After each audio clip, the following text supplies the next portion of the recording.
Nous poursuivons nos travaux avec l'indice Libertex. C'est une nouveauté de ce forum de la dissidence. Polemia a créé un indice qui permet d'évaluer la liberté d'expression dans le monde. 11 facteurs ont été retenus. Nos sources sont extrêmement publiques. Elles sont occidentales ou américaines ou de l'Union européenne. C'est dire si parmi les 7 pays qui sont analysés, la Russie part avec un certain handicap, et nous verrons si cela lui porte vraiment préjudice quant à la liberté d'expression dans ce pays ou non. Nous allons procéder en 4 temps, d'abord en voyant quels sont ces 11 critères d'évaluation. Nous allons ensuite analyser pourquoi les 7 pays retenus ont été retenus. Enfin, nous allons évaluer indice par indice quels sont les scores de chaque pays, avant de conclure en vous délivrant en exclusivité le Libertex Polemia 2018. Alors, le premier indice retenu, c'est la liberté d'expression. On s'est appuyé sur les ressources de la Cinganelli Richard, qui est associée à l'Université de Pennsylvanie. C'est une base de données extrêmement connue. Il y a 3 niveaux de censure différents, avec la plus grande liberté jusqu'à un statut intermédiaire et la plus grande limite de liberté d'expression pratiquée par le gouvernement. Le deuxième, c'est l'indice de l'indépendance de la justice. Cette fois-ci, c'est le World Economic Forum qui est mis à contribution, et il analyse l'influence lourde de l'État ou l'indépendance entière de l'appareil judiciaire de 1 à 7. Enfin, nous avons ensuite l'indice mesurant l'accès à l'information de Social Justice, qui est aussi un institut américain. Il indique donc, selon l'accès à l'info, l'indépendance des médias, la transparence des gouvernements, quel est réellement pour les citoyens l'accès à l'information. Ensuite, l'indice mesurant les pressions politiques sur les médias et le contrôle des contenus publiés. Cette fois-ci, c'est Freedom House qui sert de base de données. Il analyse les problèmes de l'indépendance éditoriale, la variété des sources, la liberté pour les reporters d'investigation dans leur pays ou en déplacement à l'étranger. Nous avons ensuite l'indice mesurant les pressions gouvernementales exercées sur les applications mobiles de messagerie instantanée, c'est-à-dire Viber, WhatsApp, Telegram, mais aussi Messenger de Facebook.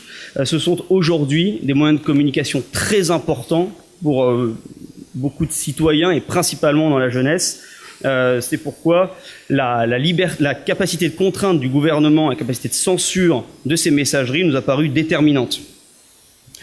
Nous avons ensuite Twitter, Twitter qui est un des réseaux sociaux principaux et qui a une certaine quantité de signalements et donc de censure suite au signalement des utilisateurs. C'est donc une autocensure, puisque les utilisateurs peuvent signaler un contenu, alors que le point suivant, c'est Facebook. Et Facebook, par contre, nous avons les données qui sont celles de l'Union européenne sur la censure à la demande des gouvernements.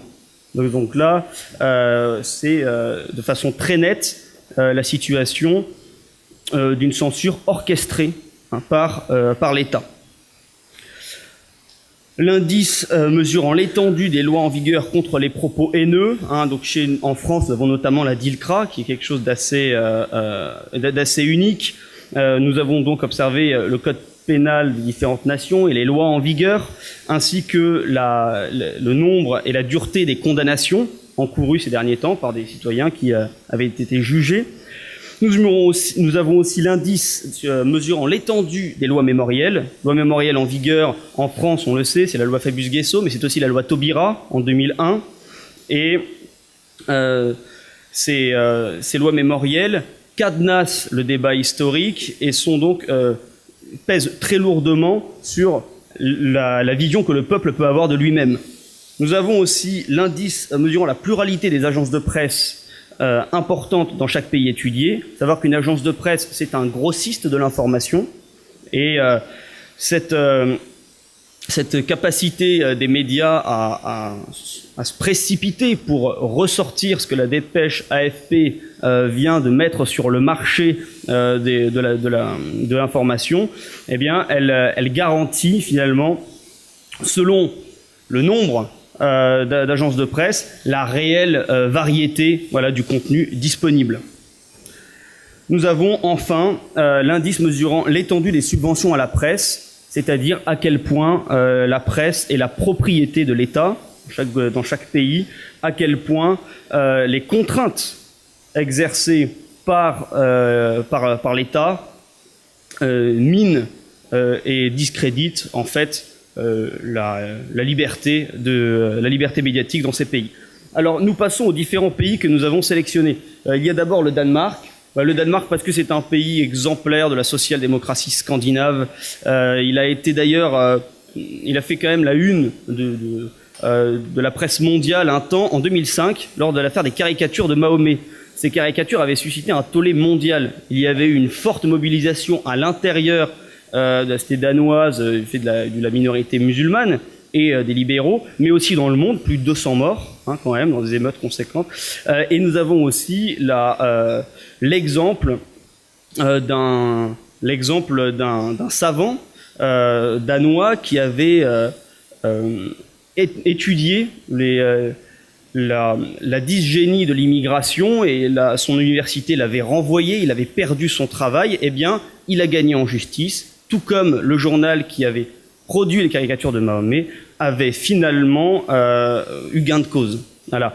Les États-Unis, c'est indispensable parce que c'est un pays incontournable, la première puissance du monde, et puis le premier amendement confère une immense autorité à une liberté d'expression totale. On verra ce qu'il en est, et on rappelle que plusieurs bases de données sur lesquelles nous avons basé notre analyse, eh bien, proviennent des États-Unis. Bien sûr la France, puisque nous sommes tout de même les principaux concernés. Ensuite le Royaume-Uni, pays libéral s'il en est, mais confronté depuis quelques décennies à une immigration galopante. Et nous voyons avec l'affaire Tommy Robinson combien la dissidence a fort à faire au Royaume-Uni. La Hongrie, parce que la Hongrie fait la une des médias, parce qu'elle est montrée comme le mouton noir de l'Union européenne où l'état de droit serait particulièrement en danger. Nous avons donc eu à cœur d'analyser si il y a une réelle diminution des libertés publiques dans ce pays. Ensuite l'Italie, parce qu'après tout c'est la sœur jumelle de la France, une taille similaire, proximité géographique et des événements politiques passionnants ces derniers temps.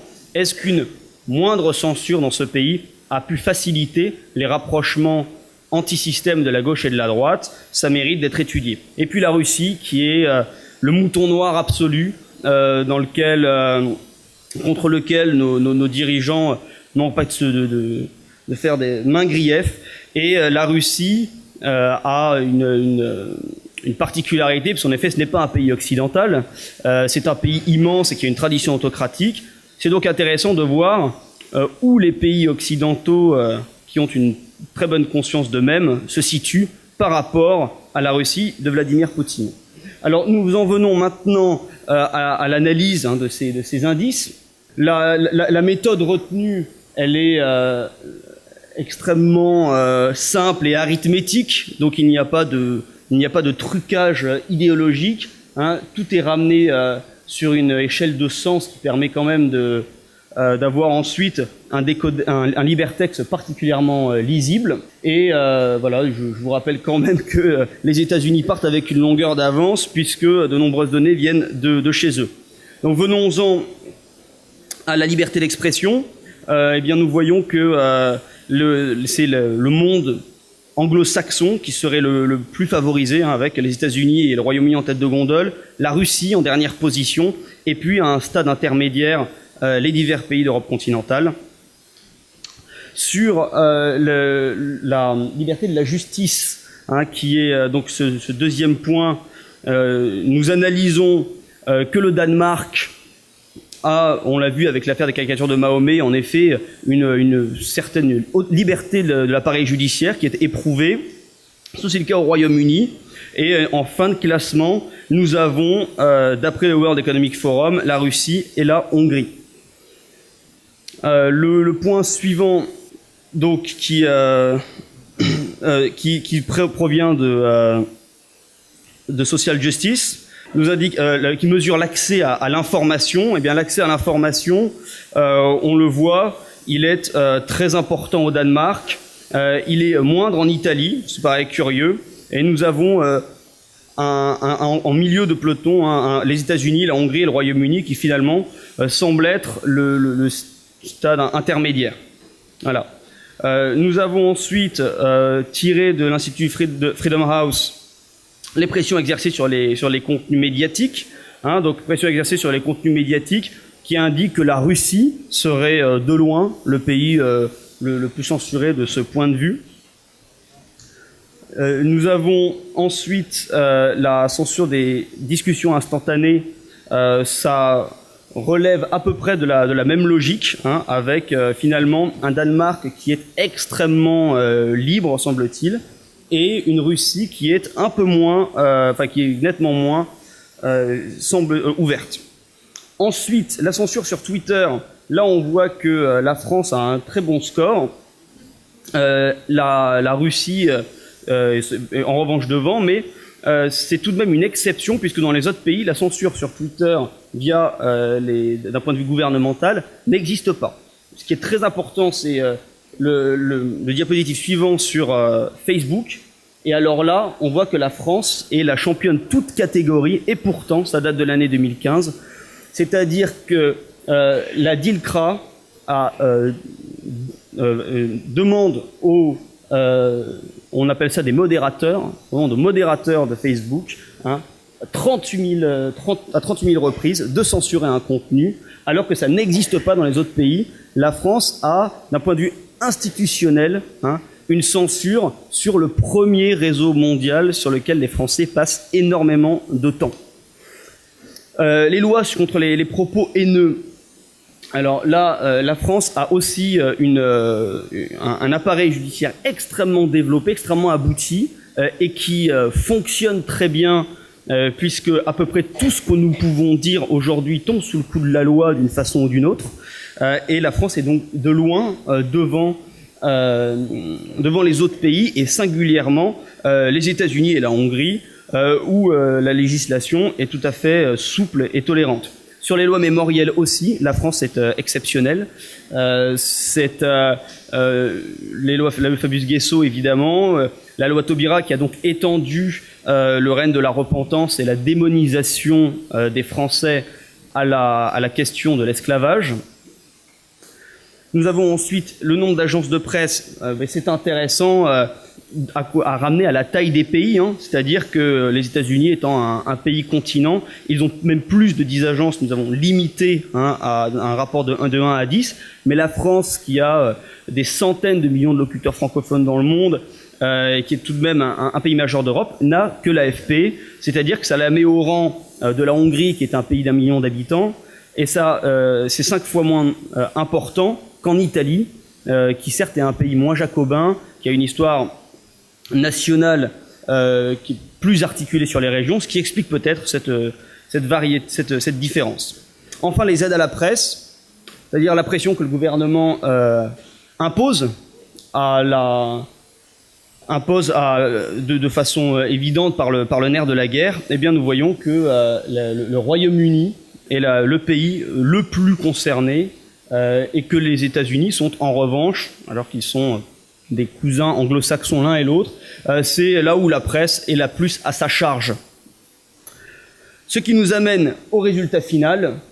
Le résultat final, c'est que les États-Unis sont le plus libre des pays, celui où la censure s'exerce le moins, et voyez que c'est la France qui est en 7e position, avec un indice de 46,4, c'est-à-dire derrière la Russie, que nous présente comme le contre-modèle absolu. Voyez enfin que les pays qui subissent des attaques incessantes de la Commission européenne au regard des violations de l'état de droit, la Hongrie demain, sans doute, on peut le conjecturer, l'Italie, eh bien, ces pays sont nettement mieux placés que la France dans ce classement. Je pense que vous aurez tous grand plaisir à relire en détail cette analyse prochainement sur le site de la Fondation Pollemia. Je vous remercie.